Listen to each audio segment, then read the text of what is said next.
ustedes en casa pueden preparar un snack muy rico para llevar al colegio. El día de hoy nos acompañan Diana y Daniela, que me van a ayudar a preparar este rico snack de manzana con queso cottage. ¿Preparadas? Miren, es muy sencillo. Vamos a decir los ingredientes. Son manzanas rojas o manzanas verdes. La que más te guste. La puedes pelar o la puedes llevar con la cáscara, que es muy nutritiva. Queso cottage. Un limón. Y es todo. Acuérdate, la manzana se oxida. Para eso es el limón, para que se lo exprimas y no se te haga fea. Vamos a ver lo que vamos a hacer. Yo les voy a cortar el limón. Recuerda que en la cocina no puedes entrar tú solo. Tienes que ir con asesoría de una persona mayor. Sí. Háganlo con cuidado, con mucho cuidado. Los cuchillos son peligrosos. Muy peligroso. Hay que hacerlo con mucho cuidado para no cortarse. Mira qué bien cortas, Marce. ¿Viste? Y con mucho cuidado. Con mucho. Ahora tú, mi amor, vamos a ponerlo aquí.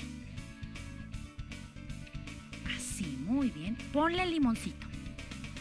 Ve preparando la manzana. Ya se me está haciendo agua la boca. Y es un snack muy nutritivo. Rico, yummy. Ahora, ¿ya está? Muy bien. Ay, qué bien las pelas, las manzanas. Pásame el topper para hacer el snack, para que se lo lleven a la escuela.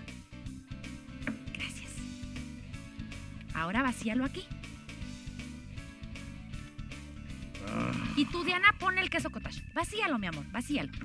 Eso es, muy bien. La manzana ya no se nos va a oxidar. Y tú ponle el quesito cottage. Si te gusta dulce, también le puedes poner miel. Queda delicioso. Rico.